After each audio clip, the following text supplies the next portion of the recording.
بسم الله الرحمن الرحيم.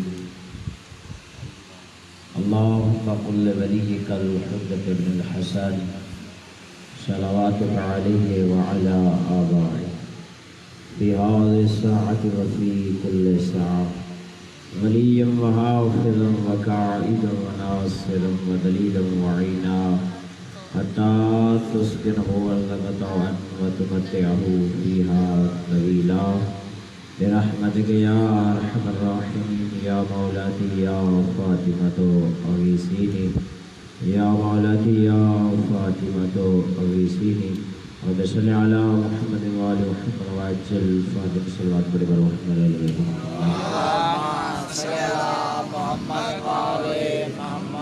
أعوذ بالله من الله الرحمن الرحيم.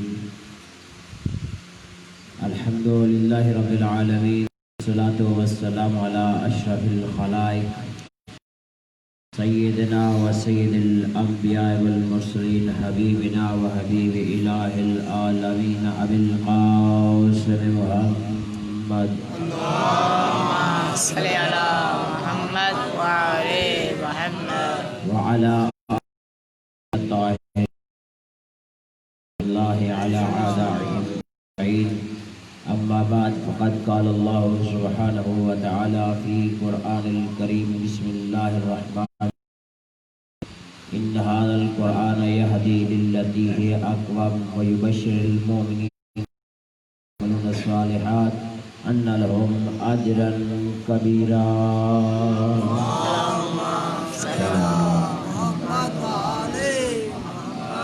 دعا ہے کہ پروردگار وحدہ لا شریک صدیقہ کبریٰ کا صدقہ تمام مومنین کے صف عذاب آنا مجھ سے پہلے پڑھنے والے میرے بھائیوں کی حاضری کو عبادت میں شمار فرمائے. جتنے مومنی مومنات نے ہمارے ذمہ دعائیں لگائی ہوئی ہیں مالک ان کی نیک تمناؤں کو پورا فرمائے. جو بیمار ہیں جو مقروض ہیں ان کے قرض ادا فرمائے. خاص بالخصوص رزق میں برکت عطا فرمائے. ان کی تمام سعی و محنت کو قبول فرمائے. تمام دعاؤں کی قبولیت کے لیے بلند تر صلوات. اللهم صل على محمد وعلى محمد. خداوند متعال وحدہ لا شریک جس نے انسان کو خلق کیا، اس دنیا میں انسان کو رہنے کے لیے ہر سہولت مہیا کی، اس کی ہدایت کا بندوبست کرنے کے لیے اس نے آسمانی صحائف اور کتابیں نازل کی اور ان کتابوں کے ساتھ معلم نازل کیا. آدم سے لے کے خاتم تک اور خاتم سے لے کے مہدی تک اللہ نے قرآن کے معلم کو باقی رکھا. اپنے آپ کو تھوڑا نہ سمجھے، تھوڑا تھوڑا میرے ساتھ بولیے گا. خداوند متعال وحدہ لا شریک نے انسان کو خلق کرنے کے بعد اس کی ہدایت کے لیے آدم سے لے کے خاتم تک نبی بھی نازل کیے، کتابیں بھی نازل کی، اور نبی محمد مصطفیٰ صلی اللہ علیہ وآلہ وسلم کے بعد امام مہدی ولی عصر تک اللہ نے قرآن کو بھی ساتھ رکھا، اہل بیت کو بھی ساتھ رکھا. قرآن کو بھی ساتھ رکھا، اہل بیت کو بھی ساتھ رکھا. اکیلی کتاب کافی ساتھ نہ ہو اس وقت کتاب سمجھ میں نہیں آتی. اکیلی کتاب ذات مصطفیٰ کو نجران کے عیسائیوں کو سمجھانے کے لیے توحید کے لیے کافی نہ تھی تو مسلمان تیرے لیے کیسے کافی ہو گئی؟ اکیلا قرآن جس پہ نازل ہوا ہے، جس کے قلب پہ نازل ہوا، جبریل لانے والی ہستی ہے، وہ توحید کو ثابت کرنے کے لیے جب اللہ کے اس نبی کو جس کے سبب میں کائنات کھل کی اس کو قرآن کافی نہیں تھا تو تیرے لیے کیسے کافی ہو گیا؟ اس نے بھی جا کر علی کے دروازے سے مدد مانگی تھی.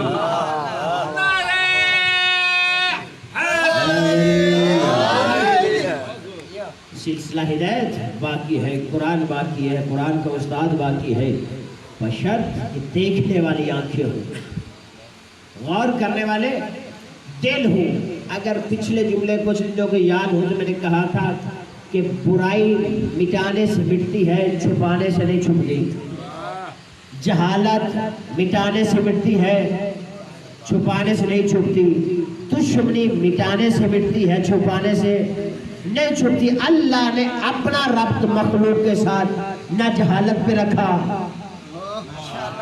نہ دشمنی پہ رکھا، نہ عداوت پہ رکھا، بلکہ اس ذات وحدت نے اس مخلوق کے ساتھ جو ربط رکھا ہے نا وہ صرف محبت پہ رکھا ہے۔ ذات خدا نے ربط رکھا ہے محبت پہ، اور وہ ہے ذات نور مجرد، یعنی تنہا ایک نور جس کی اور کوئی مثال نہیں ہے، اور وہ ہمارے ساتھ ربط رکھتا ہے محبت کا۔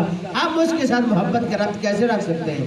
ہم تو اس کی ادنا سی مخلوق ہیں اور خاکی مخلوق ہیں جو عناصر سے مل کے بنی ہے۔ پروردگار نے اس انسان کو 4 عناصر سے بنا کر اپنے ساتھ ربط رکھنے کے لیے روک کے رکھا۔ جیسے ہی اس نور مجرد نے اس خاکی جسم نے ایک نور مجرد کو منتقل کیا، اس رستے کو اپنانے کے لیے کہ میں بھی نور مجرد، اس کے اندر روح کی شکل میں بھی نور مجرد، اور روح مجرد کو اپنے ساتھ ملانے کے لیے محبت کے نور کو اپنایا۔ محبت کے نور کو، محبت تیری میری زبان یا چہت کا نام نہیں ہے۔ اگر خالص محبت کی جائے جس میں نفس شامل نہ ہو تو محبت نور ہے، وہ بھی نور ہے جو ہمارے اندر ہمیں بولنے پہ مجبور کر رہی ہے، جس کا نام روح ہے۔ یہ بھی نور مجرد، وہ بھی نور مجرد، جو ان 2 چیزوں کو ملا رہا ہے اس کا نام ہے محبت۔ جو چیز 2 چیزوں کو ملا ہے نا وہ ایک ہی طرح کی ہوتی ہے۔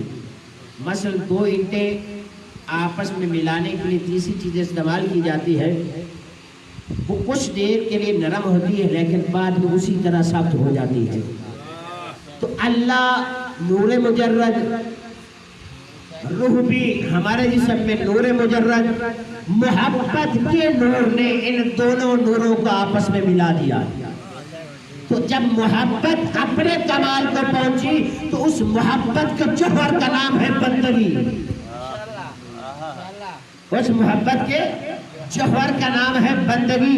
انسان اور خدا کا رابطہ محبت پر، اور جب محبت اپنے کمال پہ پہنچتی ہے تو عبد کو مجبور کر دیتی کہ اسی کو سجدہ کر۔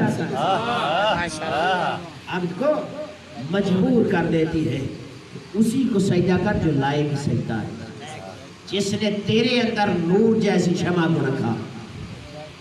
نور کا کتنا کمال ہے، ایک سوئی سے بھی چھوٹا دانہ ہے نور کا ہماری آنکھوں میں۔ ایک پلک جھپکنے سے پہلے آسمانوں سے زمین کے رستے طے کرتا ہے۔ یہ ہے نور کا کمال۔ اس نے اتنا بڑا نور روح کی شکل میں تو حرکت کر سکے، تو بول سکے، اپنا مطلب دنیا تک پہنچا سکے، اس دنیا میں محبت کی روشنی کو پیدا کر سکے۔ اس دنیا میں صرف امن تبلیغ محبت کے ذریعے ہو سکتی ہے۔ جہاں محبت کی روشنی ہے وہاں پہ امن ہے، جہاں محبت نفس کی ہے وہاں پہ فساد ہے۔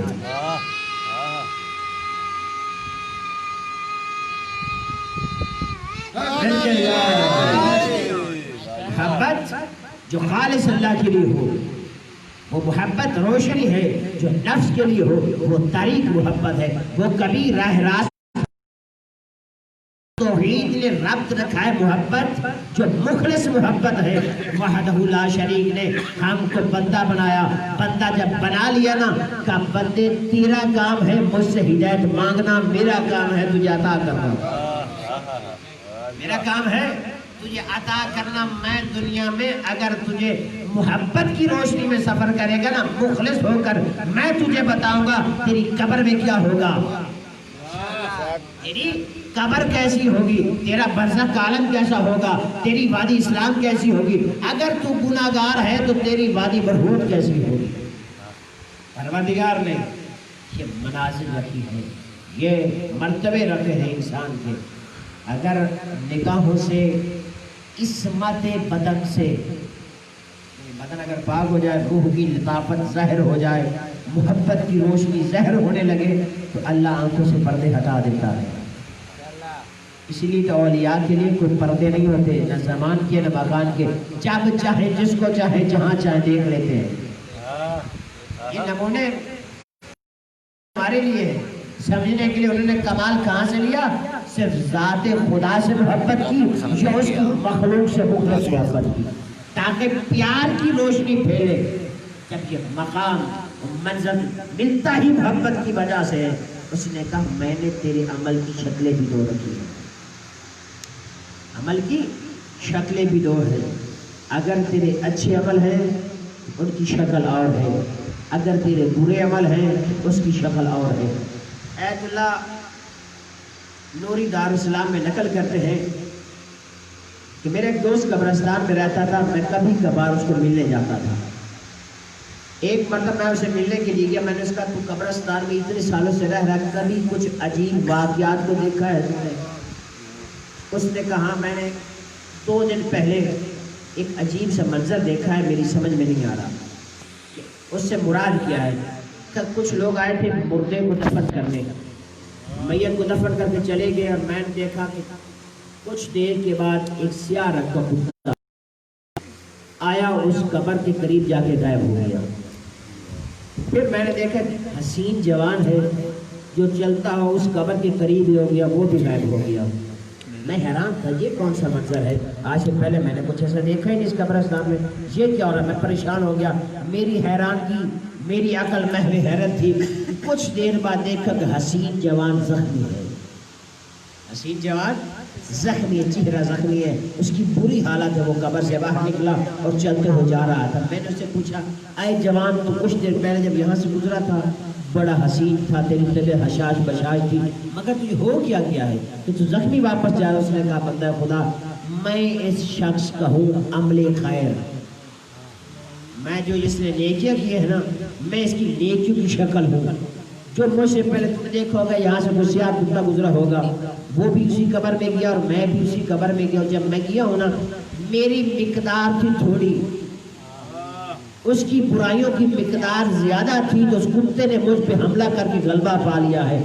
اب مجھے حکم ہے اس ذات کا کہ تو واپس چلا جا، جب تک یہ اپنی برائیوں کی سزا پوری نہیں کر لیتا تب تک تو قبر میں نہیں آ سکتا، تب تک تو قبر میں نہیں آ سکتا۔ یہ کس لیے ہے؟ جس کے دل میں مخلوق کی محبت مجرد نور سے رب تھا، اس نے دیکھا قبر میں کیا ہوتا ہے، اعمال کیسے ہوتے ہیں، مخلوق کا حساب کتاب کیسے ہوتا ہے۔ ایت اللہ راکی لکھتے ہیں کہ قبر میں مردے کلام بھی کرتے ہیں، ظاہری مخلوق سے کبھی کبھار ایسے اللہ واقعات ان لوگوں کے لیے جو مجرد نور سے رابط رکھتے ہیں ان کے لیے واقعات پیش کرتا تھا کہ دوسری مخلوق کے لیے عبرت بن جائے۔ کہتے عید نوروز کے دن، منگل کے دن ہم گھر سے نکلے اپنے دوستوں کو ملنے کے لیے، میرے دوست کا گھر قبرستان سے باہر تھا، جب میں وہاں پہ گیا میرے والد ساتھ تھے، اس دوست نے اپنے گھر میں ہمارے دعوت کا بندوبست کیا ہوا تھا مگر وہ گھر میں موجود نہیں تھا، اس کے گھر والے نے بتایا کہ وہ کہیں کام گئے ہوئے ہیں۔ ہم نے کہا وہ آ جائیں گے، ہم قبرستان میں جا کر بیٹھ گئے، جب تک وہ نہیں آتے نا ہم قبرستان میں فاتحہ بھی پڑھ لیتے ہیں، تھوڑی دیر آرام کر لیتے ہیں۔ جب ہم دونوں بیٹھے ہوئے تھے نا ایک مرتبہ ہم نے بیٹھے بیٹھے نا دل میں خیال کیا، مزاج کی شکل میں بھی اور کچھ عبرت بھی چاہتے تھے، ایک قبر کے پاس جا کے بیٹھ گئے، قبر والے سے کہا آج عید نوروز کا دن ہے، کیا ہمارے ساتھ دعوت قبول کرو گے؟ ہمارے ساتھ دعوت قبول کرو گے؟ تو کچھ دیر کے بعد قبر سے آواز آئی میں آپ کی دعوت قبول نہیں کرتا، آپ اگلے منگل کے دن میری دعوت کو قبول کر لے گا، آپ اگلے منگل کے دن میری دعوت کو قبول کر لیں۔ ہم حق بکر رہ گئے، حیران رہ گئے، اگلے منگل بدھ تو ہم مر جائیں گے، یہ ہماری موت کا پیغام ہے، یہی کہہ رہا ہے کہ اگلے منگل کو ملاقات ہوگی، دعوت ہوگی، ہمیں مرنا ہے، موت قریب آ گئی ہے۔ ہم واپس گئے، ہم نے اپنا قرض اتار دیا، اپنی اپنی مسیحتیں نکلی، جو ہمارے معاملات تھے ہمیں 8 دنوں میں ٹھیک کی۔ جب آیا نا منگل کا دن ہمارے دوستوں میں سے کوئی نہ مرا، کسی مرنے کی خبر نہیں تھی، ہم بڑے حیران ہوئے۔ اس نے کہا تھا 8 دن بعد ہماری دعوت ہے اور ہم میں سے کوئی بھی نہیں مرا، اس مراد ہماری موت کی خبر نہیں ہے، کچھ خبر اور ہے۔ ہم اسی جستجو میں چلتے ہوئے اسی قبر پہ آئے اور اگر کہا بھائی ہماری دعوت تیار ہے، آواز ہاں آگے آئیے۔ جب ہم قبر کے دہانے پہ گئے نا قدرت نے ہماری آنکھوں سے پردے ہٹا دیے، ہم کیا دیکھتے ہیں؟ سرسبز باغ ہے، اس کے بیچ میں ایک جوان آ رہا ہے، اس نے ہمیں مشغول کیا، میرے ساتھ ہے، ہم باغوں میں سے گزرتے ہوئے نا ایک حسین محل میں جا کر بیٹھے، وہاں پہ اس جوان کے پاس لاکھوں ہزاروں کی تعداد میں خدمتگار کھڑے ہیں کہ اس کی زبان سے جملہ نکلے ہم اس کی خدمت کریں۔ اس نے ہمیں بٹھایا، اتنے پھل تھے، اتنے نعمت خداوندی کی فراوانی تھی، ہم جو بھی کھاتے تھے نا ہمارا پیٹ نہیں بھرتا تھا، اتنا لذیذ کھانا، اتنا لذیذ پانی، مشروبات، پھر حاجت ہوتی کہ کچھ اور کھا لیں، پھر حاجت ہوتی کچھ، ہر دفعہ نیا کھانا ملتا تھا۔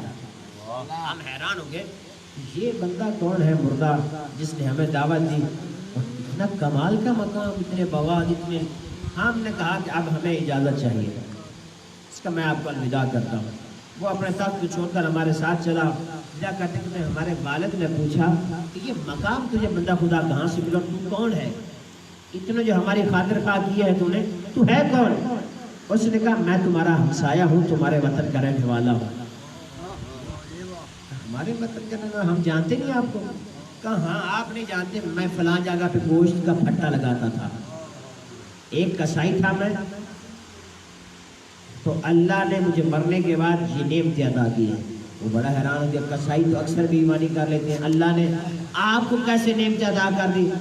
یہ بچتا بھی رہتا ہے۔ اس نے کہا میرا معمول دو چیزیں زندگی میں رہی ہیں، ہر بندہ ایک جیسا نہیں ہوتا، میں نے اپنی زندگی میں گوشت میں کبھی کمی نہیں کی کہ میں نے کسی کو کلو دینا ہو تو ایک شٹانگ یا پانی لگا کے پورا کر دوں، اپنی بچت بنا لوں، میں نے یہ نہیں کیا۔ اور دوسرا کام جو زندگی میں نے کیا نا، جیسے ہی نماز کا اول وقت ہوا، مؤذن کی زبان سے نکلا اللہ اکبر، میرا گاہ کھڑا ہے گوشت پلٹے میں، میں نے ہر چیز چھوڑ کر اس کی طرف چلا جس نے سب کچھ عطا کیا۔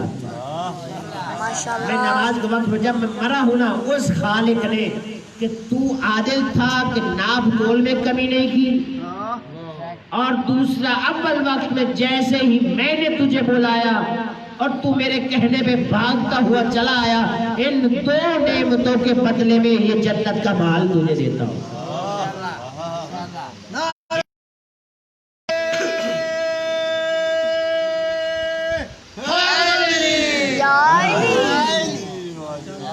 ہم اس کے ساتھ چل رہے تھے یہ باتیں کرتے ہوئے، چاہا کہ ایک مرتبہ اور واپس اس کے محل میں چلے جائیں، مگر جیسے ہم نے مڑ کے دیکھا نا باتیں کرتے کرتے اس کے ساتھ، وہ شخص غائب تھا، قبر کے کنارے پہ تھے، وہ شخص غائب ہو گیا، وہ پردے اللہ نے دوبارہ آنکھوں پہ ڈال دیے۔ یہ ہے لطف خدا، جب انسان کی روح پاک ہونی شروع ہو جائے، جسم کی نجاستیں ڈھلنی شروع ہو جائیں، روح مجرد روحانی بننی شروع ہو جائے، چمکنا شروع کر دے، تو اللہ آنکھوں کے پردے ہٹا دیتا ہے۔ اور یہ مقام ہوتا ہے ایت اللہ بہجت، تقریباً 2-3 سال پہلے ایران کے بہت بڑے مشہور عارف تھے، ان کی وفات ہو گئی ہے، ان کا یہ مقام تھا اگر وہ آنکھیں کھولتے تو انہیں کوئی دیکھ نہ سکتا تھا، وہ آنکھیں کھولتے تھے تو ان کو دیکھ نہ سکتا، لوگ ترستے تھے صرف ابا کو ہاتھ لگ جائے، صرف ابا کو، یعنی کپڑا مس کر لیں ایت اللہ کا، یہی ہمارے لیے شرف ہے۔ تو آج بھی 2016 میں میں زیارات پہ گیا تھا، اس وقت ایت اللہ بہجت کی قبر پر سفید ریش امامہ پوش بزرگ دایاں بایاں رخسار رکھ کے سلام کر رہے ہوتے تھے، یعنی اتنے بڑے عارف تھے، آیات اللہ تک اس کی قبر کو چومتے تھے، معصومہ قوم کے حرم کے بالکل ساتھ ہی ہے۔ ان کا یہ تھا کہ وہ جب آنکھیں کھولتے تھے نا، ان کو انسان اصلی شکل میں نظر آتے تھے، اس کا کردار کیا ہے، اس کا کردار کیا ہے، یہ کون سا جانور ہے، یہ کتا ہے یا خنزیر ہے، اس وجہ سے اکثر اپنی آنکھیں جھکا کے رکھتے تھے مخلوق کو نہ دیکھنے پاؤں، اس وجہ سے انہوں نے مقدام میں، عرفان میں، روحانیت میں اتنا جہد کیا کہ ان کی کمر سوکھ سوکھ کے جھک گئی تھی۔ رزق حلال پاکیزہ، علم کی غذا، تبصر معصومہ قوم، مشہد امام رضا علیہ السلام کا توسل، یعنی تمام روحانی منازل مجالس امام حسین سے توسل کر کر کے اس نے اتنا جہد کیا کہ اللہ سے مانگ کر اپنی آنکھوں کے برزخ کے عالم کو ہٹایا تاکہ میں تیری مخلوق کو دیکھ سکوں اور اپنے لیے عبرت بنا سکوں کہ ان گناہوں سے بچ سکوں۔ یہ مقام عرفان ایسے حاصل نہیں ہو جاتا، پہلے جہد کرنا پڑتا ہے، نفس کو مارنا پڑتا ہے، روح کو بیدار کرنا پڑتا ہے۔ جب محبت کی روشنی، کبھی کسی ولی اللہ پہ دیکھا ہو کسی نے دشمنی بانٹی ہو، آج بھی ولایت کا پہلا خاصہ یہ ہے کہ وہ محبت بانٹتی ہے۔ مولا علی سے دیکھیے، آج تک جو بھی اپنے آپ کو ولی بننے کا دعویٰ کرے یا کچھ کرامت کرے، اس کا کام یہ ہے کہ محبت بانٹتا ہے۔ امام رضا علیہ السلام کے روزے کی جب توسیع ہوئی، صلی علی محمد وعجل فرجہ، جب مولا کے روزے کی توسیع ہوئی، اس وقت ایک عید اللہ نے بہت بڑے عرفان کے منظر پر پائے، انہوں نے کہا میں چاہتا ہوں کہ مولا رضا کے روزے کا جو مین دروازہ ہے نا، اس کو میں خود اپنے ہاتھوں سے نصب کروں، مگر 3 دن کے لیے میں نجف جا رہا ہوں، جب پلٹ کے آؤں گا تو پھر اس کو نصب کروں گا۔ اس کا فائدہ یہ ہوگا کوئی حرامی امام کے روزے میں داخل نہیں ہو سکے گا۔ وہ 3 دن کے لیے نجف ہے مولا علی کے روزے پر، تاکہ جو تو مناجات کر کے امام سے اپنا جو ان کی مراد تھی لے سکے۔ پیچھے سے امام اپنے خادم کو خواب میں آئے، امام نے کہا میں حکم دیتا ہوں میرے دروازے کو نصب کرو۔ خادم تھا، وہاں پہ علماء کی قدر ہوتی ہے، وہ جگہ کہ ایک اتنا بڑا عالم آئے گا تو اس سے لڑائی جھگڑا ہوگا، کیا سزا دے گا؟ پھر چپ ہو گیا۔ پھر دوسری رات آئی تو پھر امام نے کہا میں کہتا ہوں نا میرا دروازہ نصب کرو، پھر اس نے نہ کیا۔ جب تیسری رات آئی نا تو امام نے حکم دیا جب میں کہتا ہوں میں بڑا ہوں یا وہ بڑا ہے، میں بڑا ہوں یا وہ بڑا ہے جس سے ڈر رہا ہے، میں کہتا ہوں میرا پیغام اس تک پہنچا جائے۔ رضا نہیں چاہتا کہ میرے روزے پر آئے اور اپنی نسل کا انتخاب کر کے دکھائے۔ میں نہیں چاہتا کوئی حرامی اگر آ بھی جائے میرے روزے بن جائے۔ ہم عزت رکھتے ہیں، بکھیرتے نہیں ہیں، یہ ولایت کا خاصہ ہے۔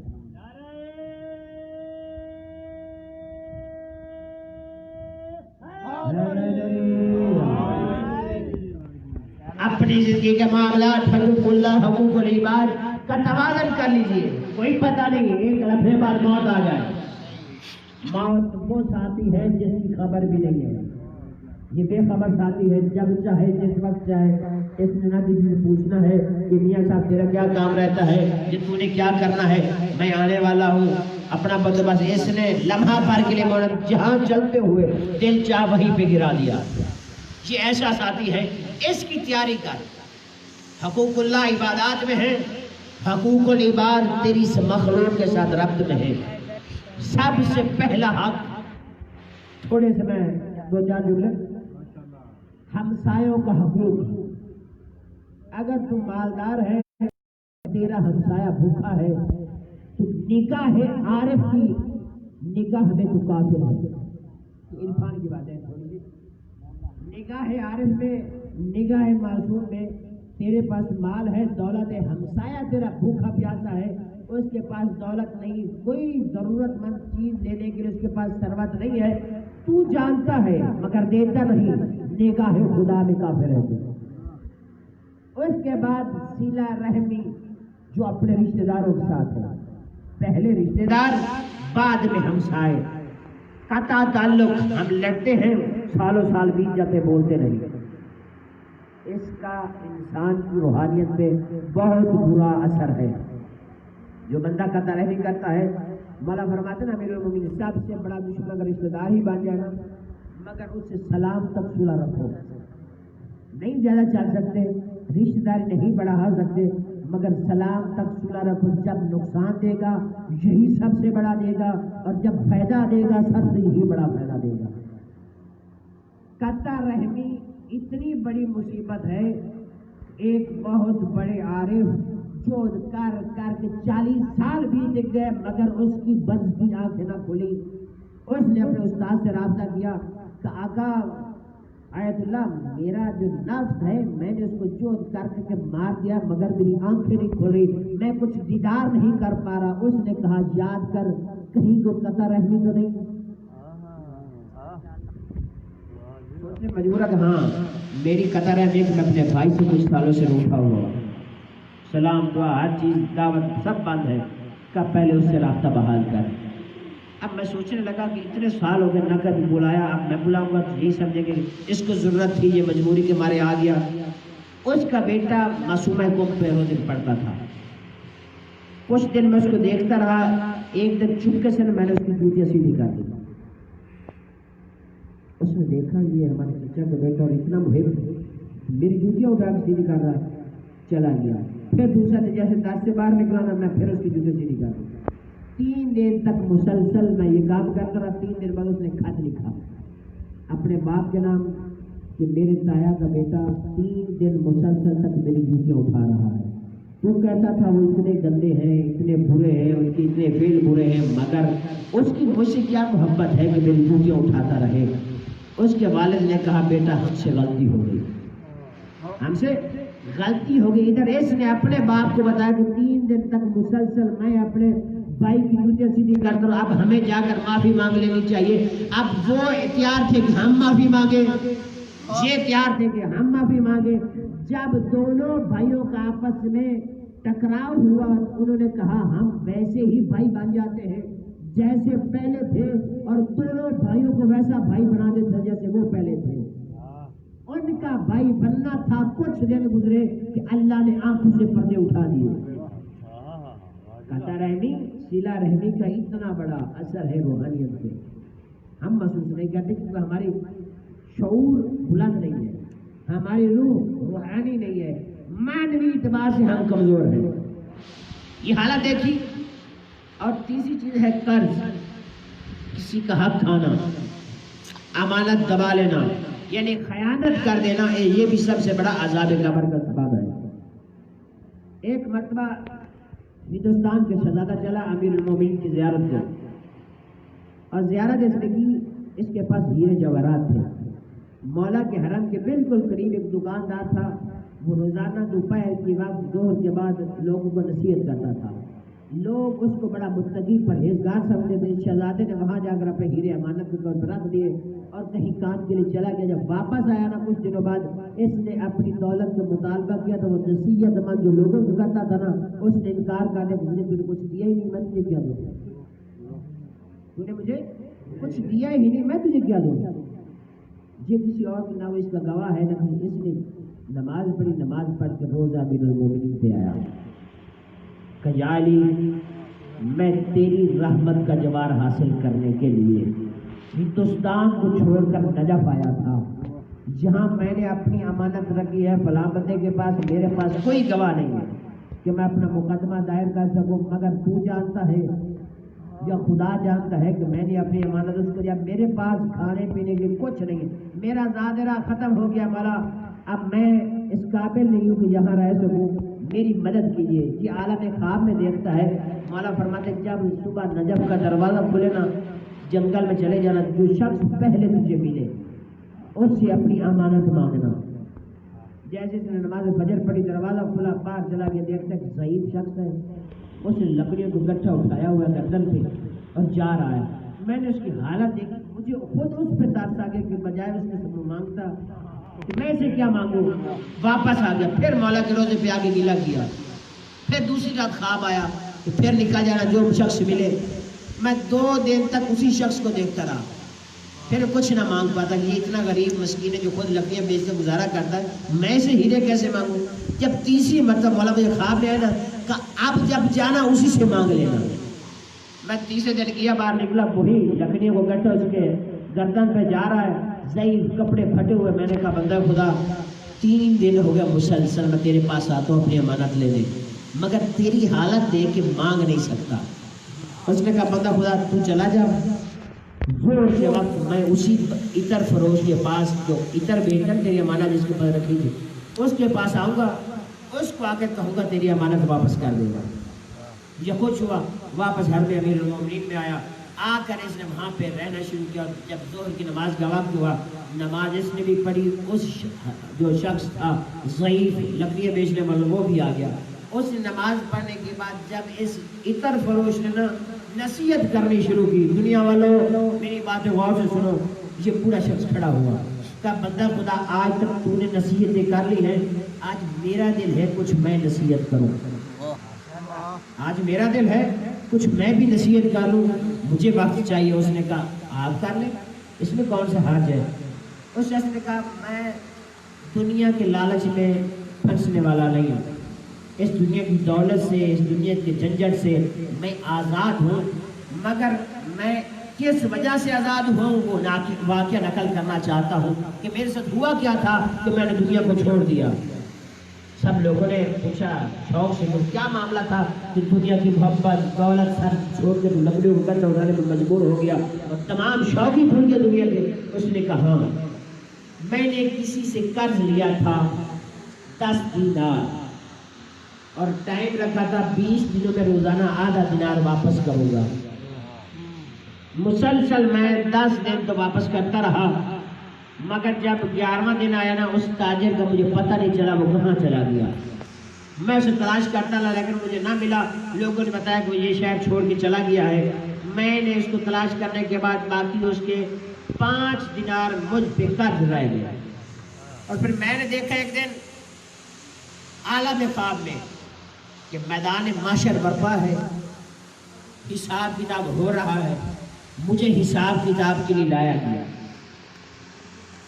میرا حساب کتاب ہوا، میں جنتی لوگوں میں شامل ہو گیا، بڑا خوش ہوا کہ اللہ نے مجھے جنتی لوگوں میں شمار کر دیا ہے۔ تو میں تیزی سے اپنا سفر کر رہا تھا، جب پولیس رات پہ کچھ قدم رکھے نا دیکھتا ہوں وہ یہودی جس سے میں نے پیسے لیے تھے نا وہ آگ کا شعلہ بن کے میرے سامنے آ گیا، کہا میرا قرض تو نہیں دینا؟ میں نے کہا بھائی میں نے آپ کو 5 لٹا دیے تھے، باقی لٹانے تھے، میں نے آپ کو ڈھونڈا مجھے ملے ہی نہیں۔ اس نے کہا میں تجھے جانے نہیں دیتا جب تک میرا قرض واپس نہ کر، مجھے ابھی اسی وقت چاہیے۔ میں نے کہا اب اس وقت میرے پاس اس نے کہا کچھ نہیں ہے نا، پھر یہ کر کہ میں تجھے اپنی انگلی تیرے سینے پہ لگاتا ہوں، اس کی مجھے اجازت دے کہ میں اپنی انگلی تیرے سینے پہ لگا لوں اگر تیرے پاس پیسے نہیں ہیں تو۔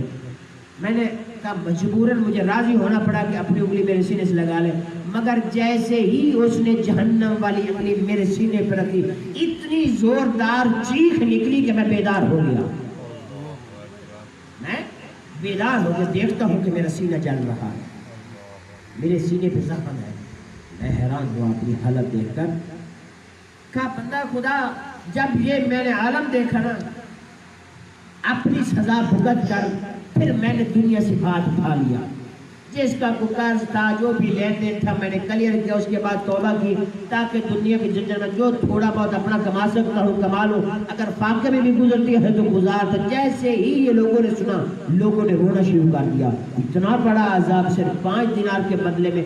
جو ہیرے کی تھیلی رکھ کے بیٹھا ہوا تھا نا عطر فروش، اس نے اس شہزادے کو بلایا، کہا بندہ خدا میرے ساتھ چل، میرے گھر میں کھانا کھا، میں تیری امانت واپس لوٹانا چاہتا ہوں۔ واپس لوٹا کر اس نے توبہ بھی کی، اس کے پاؤں بھی پکڑے کہ میں عذاب جہنم نہیں جھیل سکتا، نہیں جھیل سکتا۔ یہ ہے حق کھانا، بندے زندگی بھر کھاتے رہتے ہیں، کسی کا احساس ہی نہیں ہوتا، بہنوں کا حق کھاتے رہتے ہیں، وراثت میں حصہ ہے نا، بہن راضی نہیں ہوتی دینے کے لیے، مجبوراً لڑائی جھگڑوں سے بچتے ہوئے بندہ حصہ کھا کھا کھا کر نسلوں کو جوان کر کے چلا جاتا ہے، مگر احساس نہیں ہوتا کہ قبر میں کیا ہوگا، کہ کوئی چیزوں کو صرف غفلت میں ہے، دنیا داری میں پڑا ہوا کہ میرا قبر والا سامان کیسا ہے۔ مولا امیر المومنین علی ابن ابی طالب صلوات اللہ علیہ امام کی ذات پہ صلوات پڑھیے۔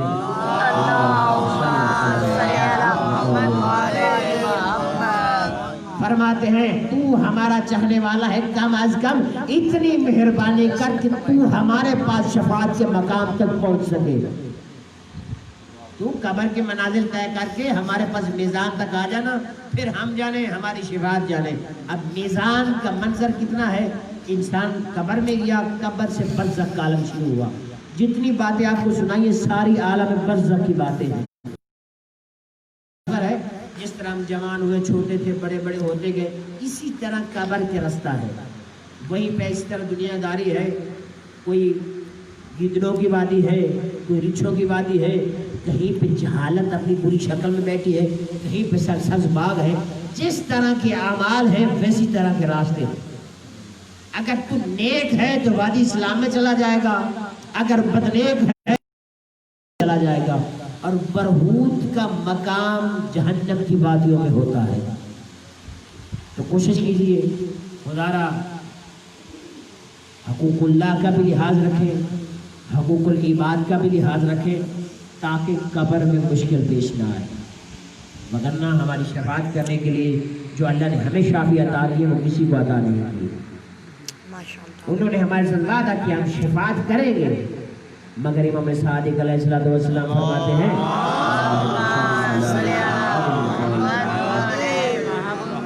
آئے ہمارا چاہنے والا ہماری شفاعت کی امید نہ رکھنا اگر نماز کو حکیم جانے۔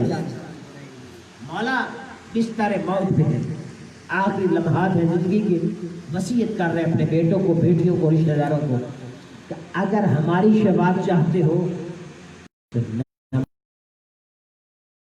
نماز جب جس وقت پہ ادا کرنی ہے اسی ذمہ داری کے ساتھ ادا کرنا، پھر ہم شفاعت کریں گے۔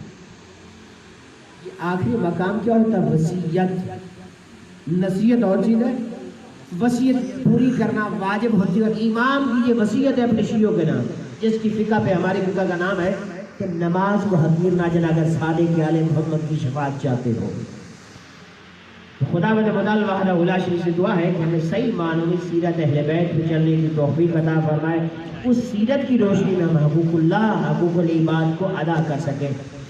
حجت خدا ولیاس ہماری اس زندگی میں ہماری معاملت فرمائے، مگر تب جب ہم رزق حلال، رزق پاکیزہ کھائیں گے۔ امام سے 5 منٹ بیٹھ کے گفتگو کیا کرو، اکیلے بیٹھ گئے، سلام پڑھا، السلام علیکم یا ولی اللہ، السلام علیکم یا بقیت اللہ، اس کے بعد مولا سے راز و نیاز کرو، مولا میری یہ پریشانی ہے، میری یہ مشکل ہے، میری مدد کیجیے۔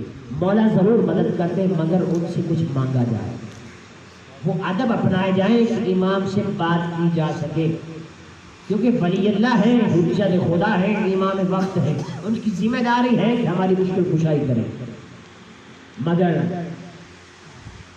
سلسلہ دعا کو کبھی ترک نہ کرنا۔ کل میں نے کہا کہ تقدیر بھی انسان اپنی زبان سے لکھواتا ہے۔ اعمال شب قدر، اعمال عاشور، اعمال عیدین اللہ نے رکھے اس لیے ہیں کہ میں اپنے بندے کی رضا پہچان سکوں، میرا بندہ کیا لکھوانا چاہتا ہے۔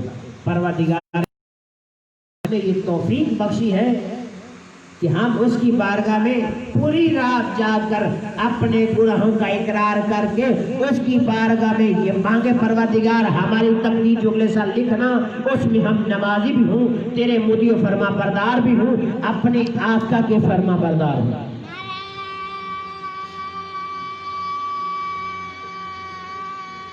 ماشاءاللہ مدیو فرما بردار ہوں میں، اور آپ جس کو ولی کہے نا اس کا مقام کچھ اور ہے، مگر جس کو معصوم ولی کہے اس کا مقام کچھ اور ہے۔ امام جعفر صادق علیہ السلام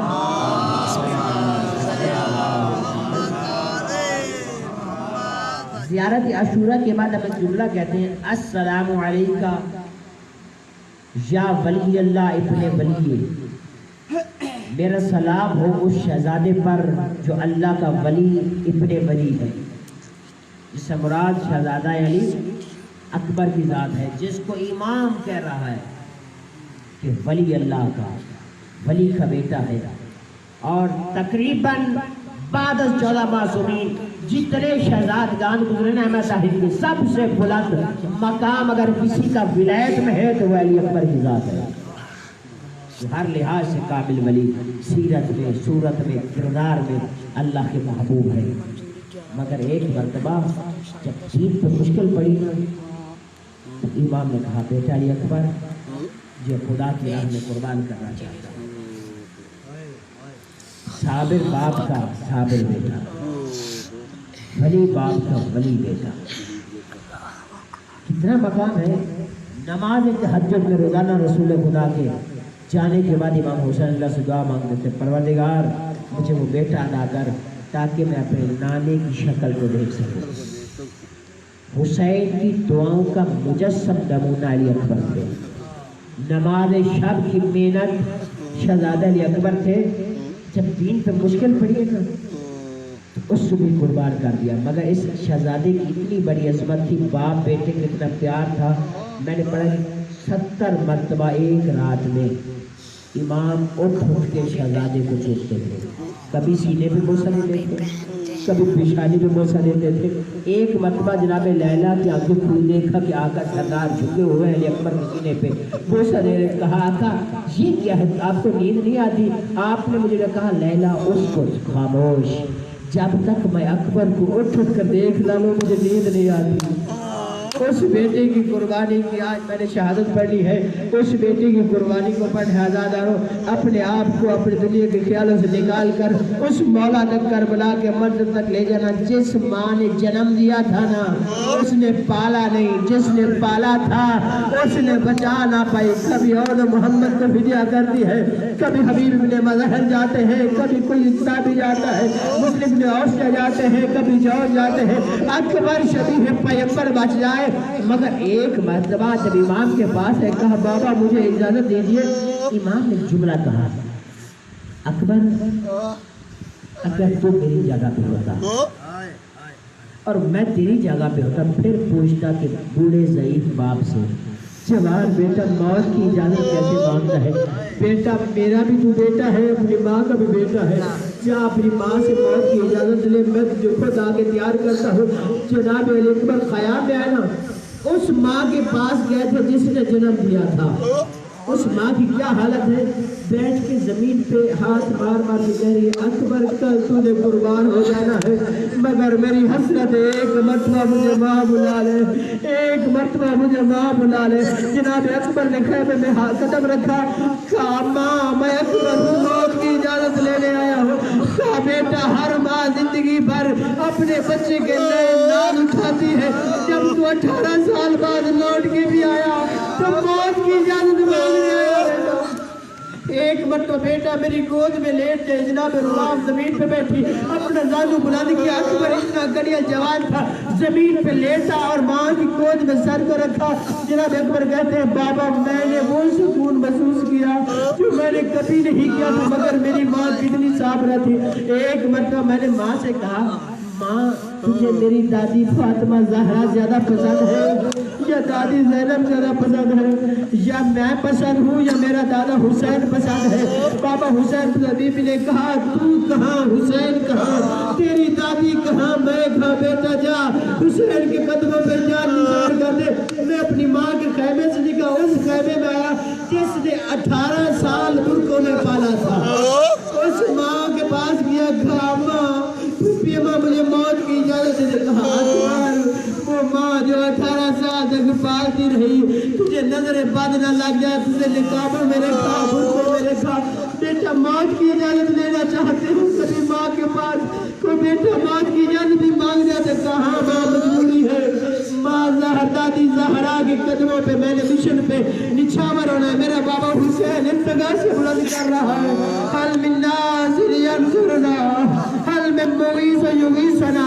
ایک مرتبہ اجازت ہوئی، میں نے مصحف چھوڑ دیا، اجازت ہوئی، جناب علی اکبر کو امام حسین نے خود سوار کیا، کبھی رکاب کو تھامتے ہیں، کبھی گھوڑے کی لگام کو پکڑتے ہیں، مگر ایک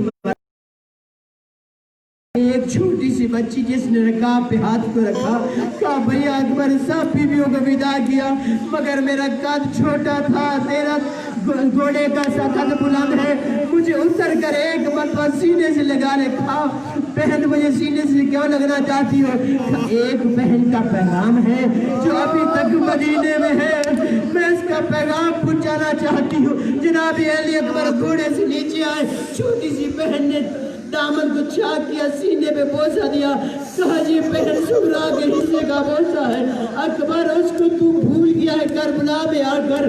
ایک مرتبہ جناب علی اکبر سوار ہوئے، عید اللہ جناب جڑا صاحب لکھتے ہیں کہ واحد شہید ہے بنی ہاشم میں جس کو بار بار امام کو ودا کرنا پڑا، ایک مرتبہ یہ ہوا بدائی کے موقع پر کہ بنی ہاشم کی عورتوں نے پتھر اٹھائے، سر کا ماتم پتھروں سے کرنا شروع کیا، کبھی بھی سینے پہ پتھر مارتی ہے، کوئی سر پہ پتھر مارتی، کہتی واہ محمدہ واہ علیہ واہ محمدہ۔